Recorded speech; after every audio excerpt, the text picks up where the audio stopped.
All right, welcome to Office Hours with Brandon and Ashley. We are here every Thursday. I wasn't Except here next last Thursday, Thursday. and we're not here next Thursday either. You're right. We'll give you Um, guys Thanksgiving. No need to jump on mid conversation with all your families. Go, oh wait, office hours. I got to hop on Office Hours.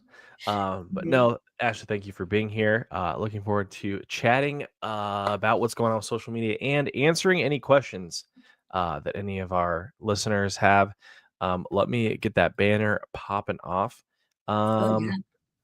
But how have you been this week? Good. I've been doing well. I think there's a lot of updates coming from Instagram's side, so I feel like that's mainly what we're going to be talking about today. But yeah, anything you want to talk about before we jump straight into Instagram? Um, Not yet. So we do have an announcement for anyone that's not a social coach user. We will, starting in 2025, be opening up our social coach bootcamp for a small fee. You can take 4 weeks of social media training from Ashley and myself. Um, you'll get all sorts of PDFs and deliverables. We'll walk you through how to do a bunch of optimizations, how to strategize, optimize your content. So we'll be releasing some more of those details soon. Also, for anyone that is a social coach user or not, honestly, and you're wanting to get Social Coach Plus to get those 8 videos created with our editing team. Very, very simple. Film your videos in the app. You can use the teleprompter and then you send them on for professional editing and then you get them back. You get 8 videos a month. We are currently doing our Black November deal, Mhm. which is that you would get uh, if you buy 3 months, you get one free. If you buy 6 months, you get three free. And if you buy A 12 year. months, then you get, or yeah, if you get by a year, then you get 7 months free. So the savings is pretty insane. I know. I think I Um, did the math. It's like less than 25 bucks a video, essentially. And what we always say, right, is if you get one deal from social media, that should cover your whole year subscription of Social Coach. So for me, yeah, I'm like, okay, 19 months of video and if you get one deal from any of it, right, then that covers it. Seems like a no-brainer. And then you just don't have to do all the editing yourself, which is my biggest pet peeve. So yeah.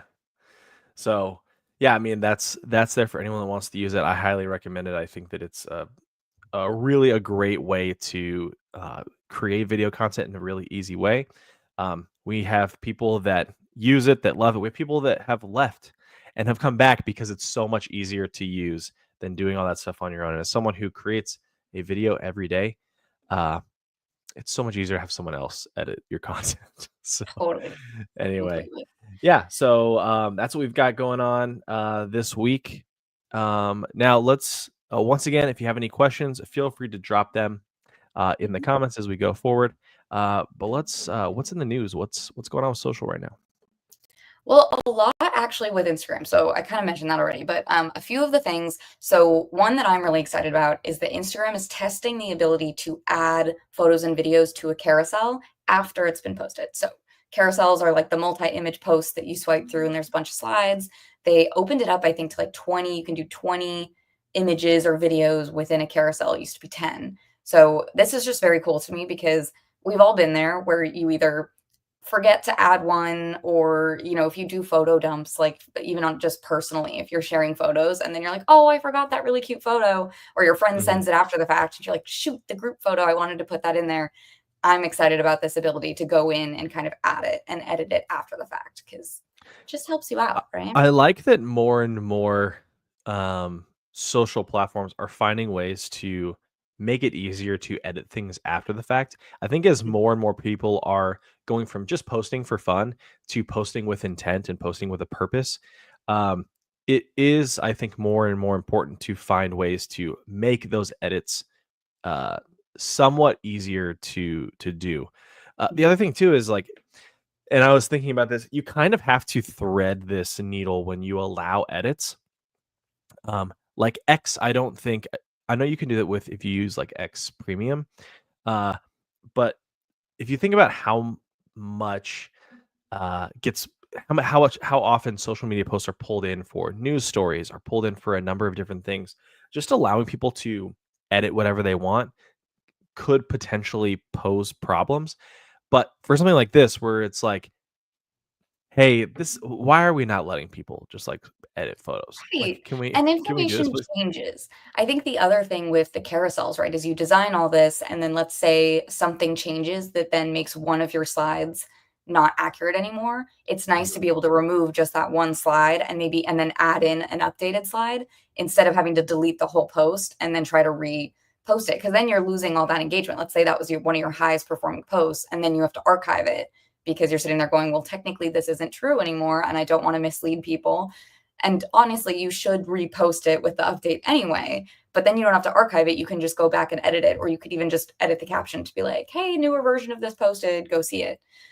So as a social media manager, like this is a blessing. I always love when they give us edit features because it just makes your job easier. And putting together carousel takes time and it takes a lot of work to go through. So And much time. having to, I've had to do where it's like I put together the carousel. Okay, I'm ready to publish. I publish it, and then 10 minutes later, someone texts you and says, "Hey, slide 4 on that carousel is wrong." Or they're mismatched or whatever, and you're like, "I have to delete this and Right. repost it."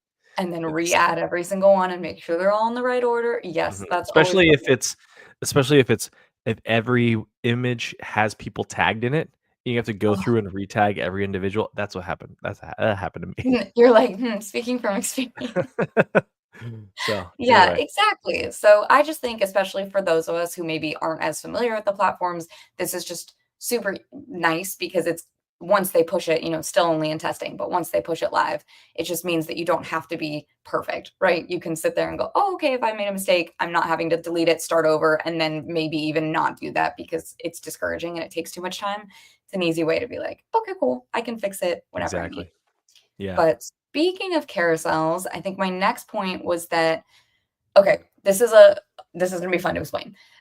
So the benchmark social media reports are coming out for the year, right? So everyone's like averaging all the major social media platforms are taking and saying, okay, if we analyze 6 million posts, what trends are we seeing and what are we using to inform our strategies for 2025? So there was Mhm, a statistic being passed around that said that single images and carousel content were achieving greater reach than reels for businesses, for brands, B2B brands. And a lot of people were taking that to be like, oh my gosh. So everything that people are saying about video being the top performing format is a lie. Like it's actually single posts and carousels. And what was really interesting is I saw a lot of conversation around this, but one point in particular from Jack Appleby, he runs like Future Social. He pointed out, he's like, that doesn't mean that single posts and carousels actually get more reach than reels overall.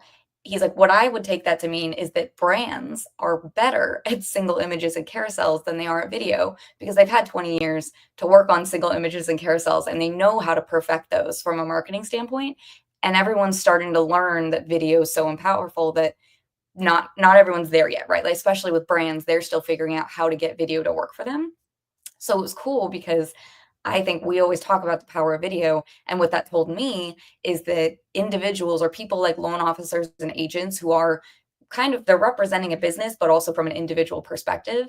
This is just like reinforces how powerful video is going to be. And if you get good at it now, you're ahead of all the brands and all the companies that are trying to get on board with video, but can't have the authentic personal touch that individual loan officers and agents can, and they're not good at it when they are. So your reels are going to see more reach than theirs are on average. And on top of that, a lot of companies are taking this metric as reinforcing, oh, then we should be putting less into video and we should be sticking to carousels and single posts because that's what we do well.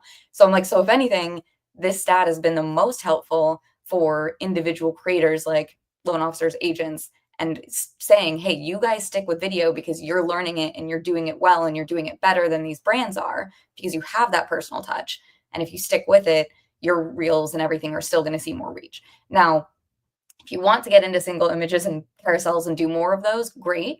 But I always say, especially for people who maybe aren't as design, carousels take a lot of work. Like they are both my favorite kind of format to work with and the bane of my existence because you have to write out the copy for all of it, then you have to design each slide, and then you have to like you said, upload it all, write a caption. Like they just take a lot more effort. So for individual people who don't have a whole marketing team ready to say, here's a carousel for you to post, video is the way to deliver the same amount of information that a carousel gives you, but in a format that people are going to find more engaging and Mhm. takes a lot less energy on your part.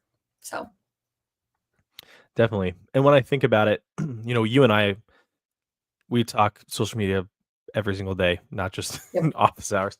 And one thing that we have kind of pointed out multiple times is that when it comes to like corporate branded content, Mhm. uh, people have just like a natural aversion to it when it's trying to masquerade as something more relatable. So like when a brand is trying to leverage a trending audio, you know, right now like the chill guy is like the big meme.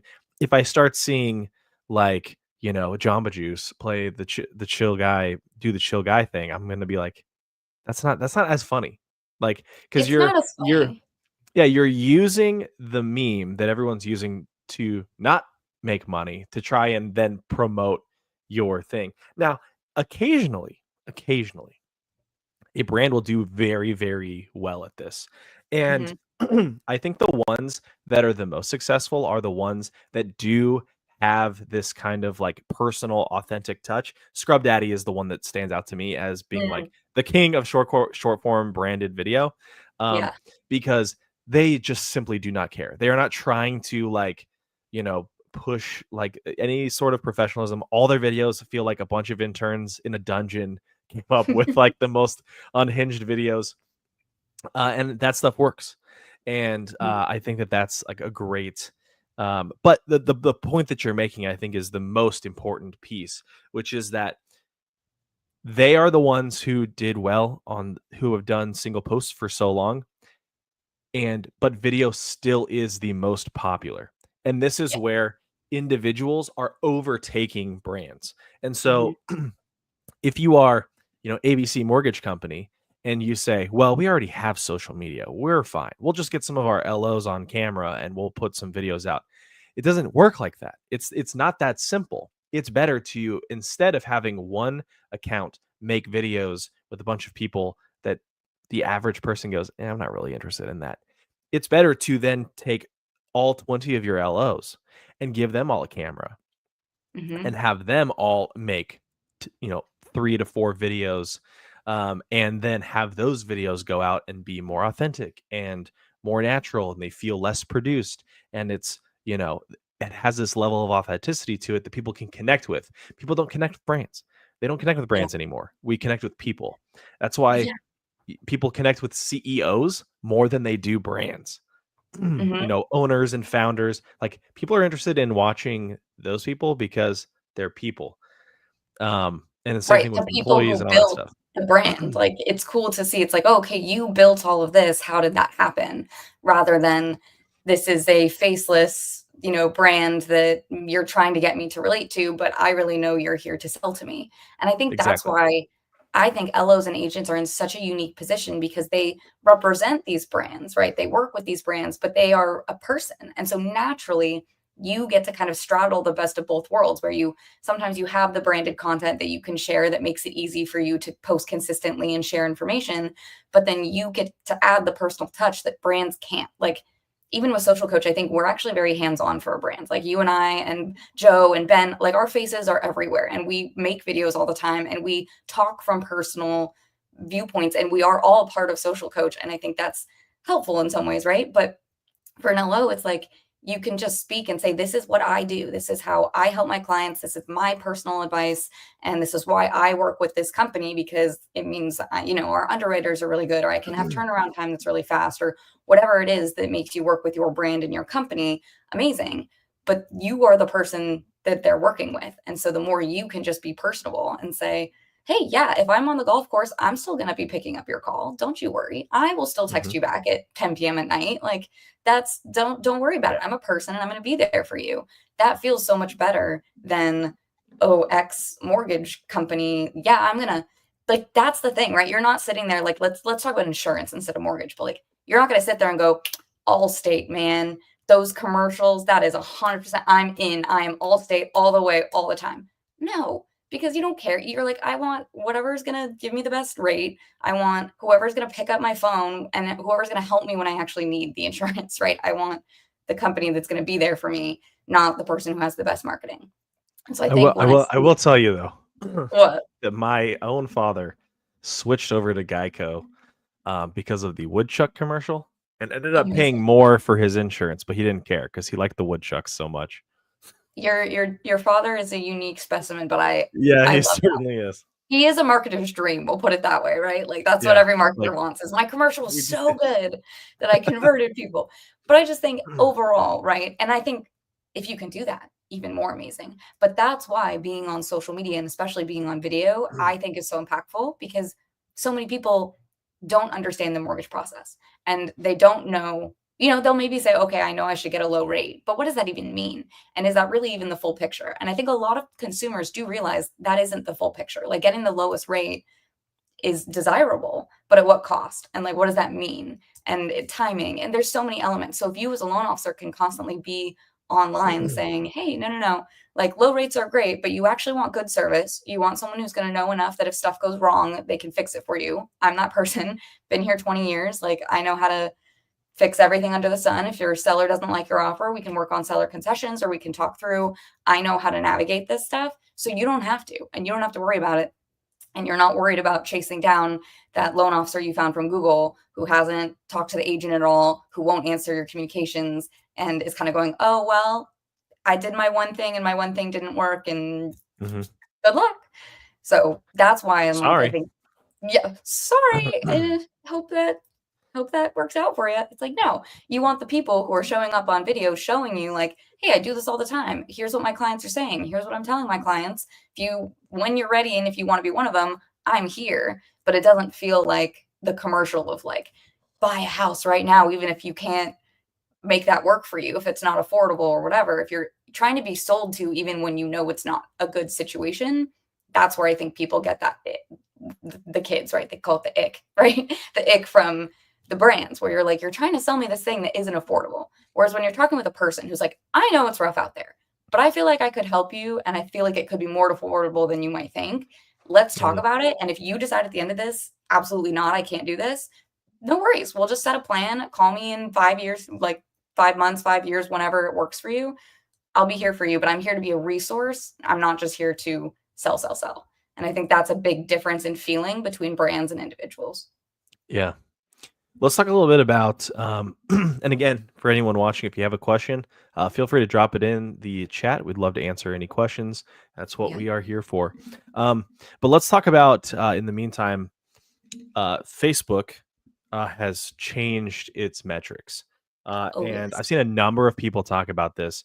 And I just think that this reinforces our point more than anything, Hmm. which is that Facebook has changed its metric from impressions to views. Now, impressions was is how many people saw this post.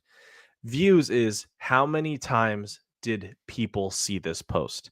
And that could mean a number of different things. If one person watches the same video 5 times, that's 5 views, but that's only one impression. And so I think what people are going to start seeing is an inflation of their metrics.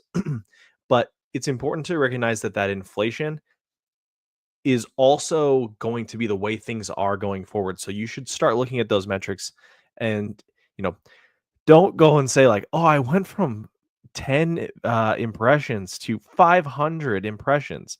Uh, it's not one to one, but this is going to get you a better idea of how often people are watching your content. And as someone who, uh, yeah, that's neither here nor there. But the but what this signals to me more than anything is how much the Facebook platform is kind of adapting to video being a prime source of social media content. That Right. impressions was great, but more and more and more are people turning to video that even Facebook in its analytics is saying, okay, impressions is not telling the full story that people want to see on the analytics side. We need to shift that over to views. Let me know your thoughts. What do you think about that?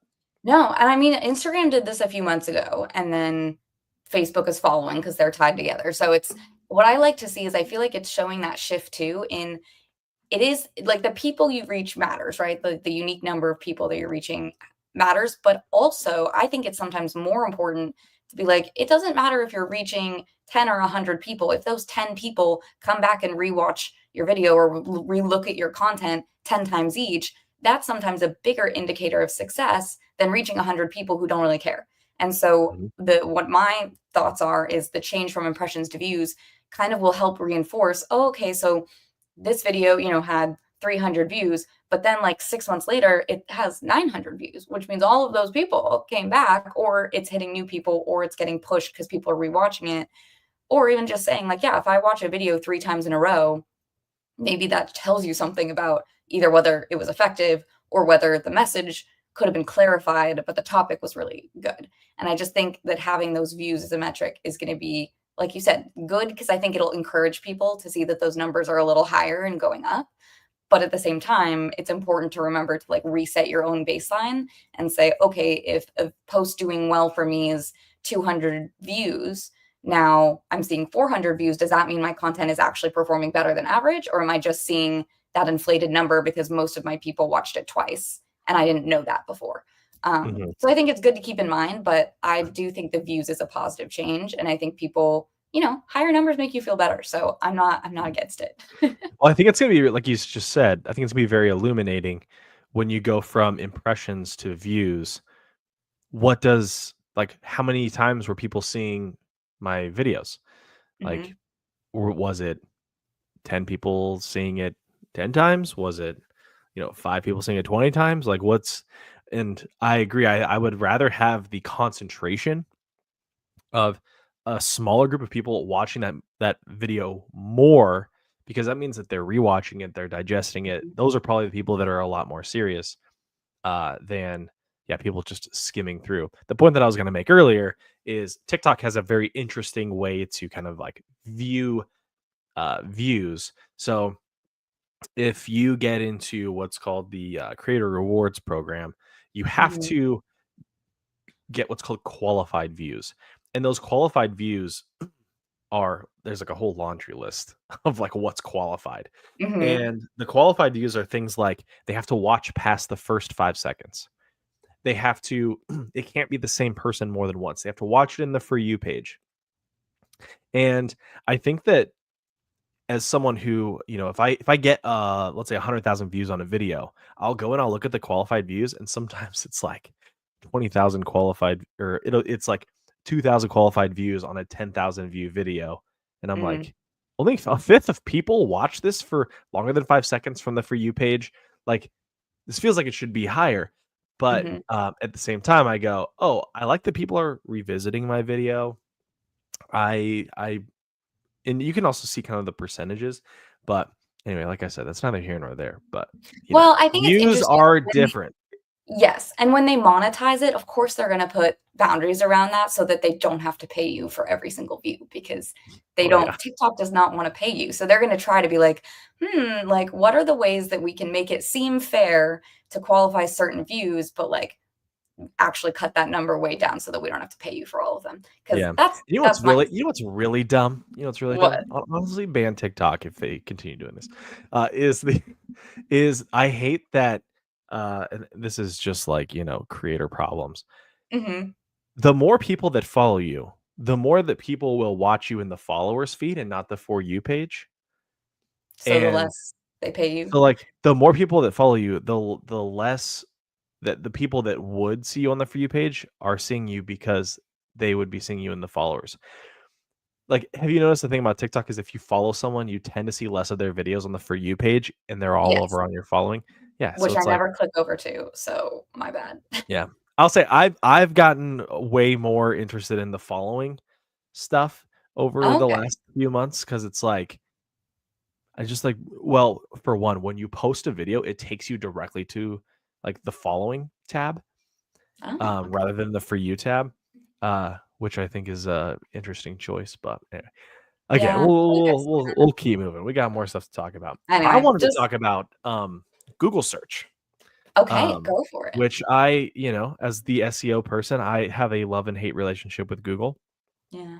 Um, but some interesting kind of like data has come out that over the last few years, we have seen short form video gain more and more ground on first page rankings. So, Hmm. yeah. And this is a very, very interesting development.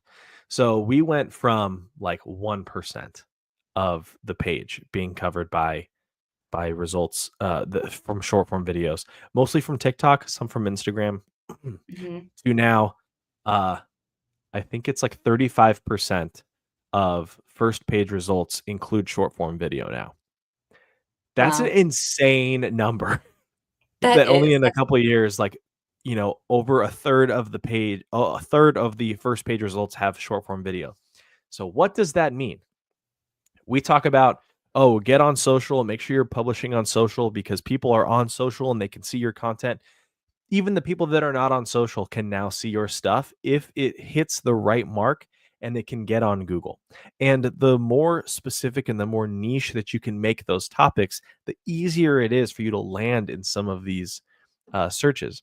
Yeah. So, like the value of posting to Instagram, posting to TikTok, posting to wherever is starting to leave the station. It is leaving the platforms now, and it's Mhm. going elsewhere because because search algorithms like Google are saying, "Look, there's really valuable content getting published on these platforms. We need to be incorporating this into our search results." Yeah, well, because like, earlier this year, the whole trend was like, "Why is Gen Z searching on TikTok more than Google?" And it's because they were getting concentrated answers in this format that was way easier to understand. That's a really interesting move from Google to say, "Okay, then let's pull that in so that you still use Google." But also, I'm like, that's huge. Like, imagine if you post a video about new construction loan programs in Southern California and someone Googles new construction, so like SoCal, and your video comes up, that's going to be so much more effective than just a website where maybe you have your headshot and like your info. But if Mhm, people are Googling loan officer near me or whatever, your videos could be showing up. They could meet you via video and then see, oh, you have all these helpful things. Oh, you're also talking about this program that maybe I want to know about. Hey, can I reach out to you and can we set up time to chat? Like that's really could be a huge game changer for people. And it only, like you said, further proves the power of posting videos on social media. And we always say, if you made a video, post it everywhere you can, because then it gets pulled in and it just gets you more views. And if you've already made the content, what's the harm in posting it to more places? But this is almost cool because you don't have to post it to Google. You don't have to make a Google My Business profile or whatever. If you have it, go for it, post it there too. But you don't have to do that because they're already pulling it in for you. And it just means that the better you get at those keywords and niching on those topics, the better chance you have of capturing that really, really yeah. specific search. That's so cool. I'm excited about that. Yeah, it's really exciting. Let's see, we got a couple minutes left. Again, if you have a question, throw it in the chat. Anything? Let's talk about not being able to follow. Let's talk about some of the changes with hashtags Yes. on Okay. Instagram before we wrap up. Yeah, we get a lot of questions about hashtags. And I think the thing here, so Instagram is going to take away the ability to follow a hashtag, which is if you've ever tried, like you search a hashtag, and for me, I'll use an example. I love looking at book reviews on Instagram. There's a whole side of Instagram for those who don't know called Bookstagram. That's where I live. It's my happy place. So for me, I like to follow like hashtag book review because then I get to see what people are reviewing and what books I should be adding to my list. That's no longer something I'm going to be able to do. So does that mean that I won't be seeing book reviews in my feed? No, I'm sure I will absolutely be seeing them in my feed, but I just can't follow them. And the reason they're doing this, which I actually support, is because, as we all probably know, spammers will just go through hashtags and just comment on every single post under that hashtag, no matter what it is, and do the whole like, oh, this person saved me $20,000 in Bitcoin, or I don't even know what it is anymore. They send those spammy comments and they do it to everyone. So by removing the ability to follow hashtags, they're trying to just get the spammers to lose access to that and not be able to do it.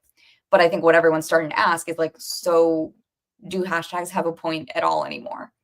And I think what we always say is yes, they do still help. And that's what I've seen the messaging around this is like hashtags are, you still should use them and they will still help make your post more discoverable and pull into the explore feed and onto other people's feeds. It's just that you won't actively be able to follow them anymore. So people can't go deliberately search it out the same way. But the keywords will still apply. And I still think it's important for categorizing your content. So it doesn't mean that hashtags are dead. I mean, I think they're moving their way. I don't think they're as effective anymore. They're not going to be the make or break difference to make your post go viral, but I still think it's worth adding those like 3 to 5 really really targeted hashtags because it's still telling the algorithm, "Hey, this is who I want my post being shown to or where I want it to go." So you just won't be able to actively follow them anymore. Yeah. Do you want me to give my take on hashtags real quick? Yeah. I you know me. I think that you should use less hashtag. Like I Mhm. think you said that you don't feel like hashtags can make or break a video, and on the most part, I would agree. Uh, where I disagree is I think the hashtags can break a video. They can break a That's post. true. And I mean, I shared the other day. I had this great video, great hook, and when it bombed, I was like, "What happened?" And I looked at my hashtags, and I had put a bad hashtag. Like, a hashtag that I thought was, like, kinda related, that I thought would help it work, and it didn't. And it I was know. dumb, I it was stupid, I Okay, was so mad at myself. we've talked about that example, and I think it's a really good one to illustrate. So your video was about a Christmas movie with The Rock, and you made a joke about his soap company or whatever like soap thing that he's Uh-huh. been doing.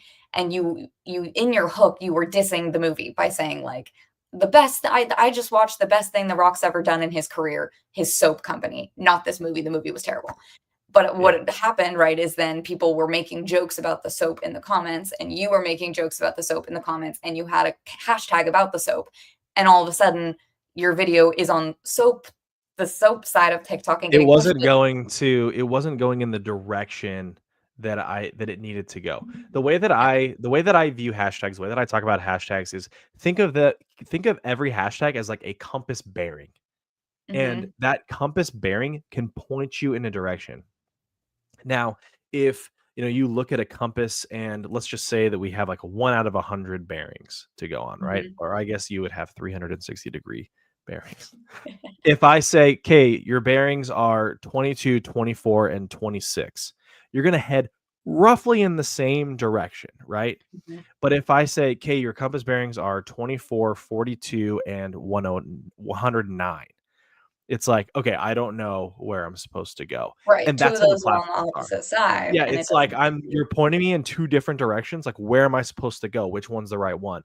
yeah. And that's how I think the platforms react to hashtags. That when your hashtags are kind of connected tangentially to each other, or topically they are somewhat in the same space, then the platform says, "Okay, I know where this is going."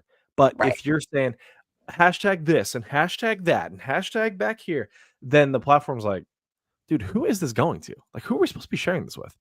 And Yeah. that is where I think that a hashtag can kill a post, and or I think it's so much more valuable to say, "All right, what are the 3 hashtags that I wanna use?" I think that those should mostly be picked through experience. Like, Mhm. some people are just like, "What are the hashtags we're gonna use?" And they just throw them up there. Like, I don't even think you need that much planning. Like, hashtag mortgage, you know, uh, ATX, hashtag, like Texas Mhm. home buying or whatever. Like, I think it's like fairly simple. But when people try to overcomplicate it and overreach with hashtags is when they end up burning themselves.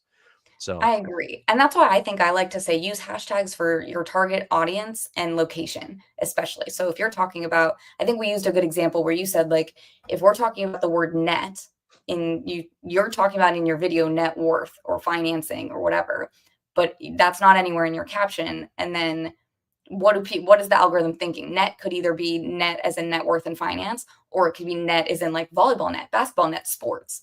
And so if you don't clarify that, the algorithm might split your content and say, I can't tell which side this is supposed to go, so let me show it to both.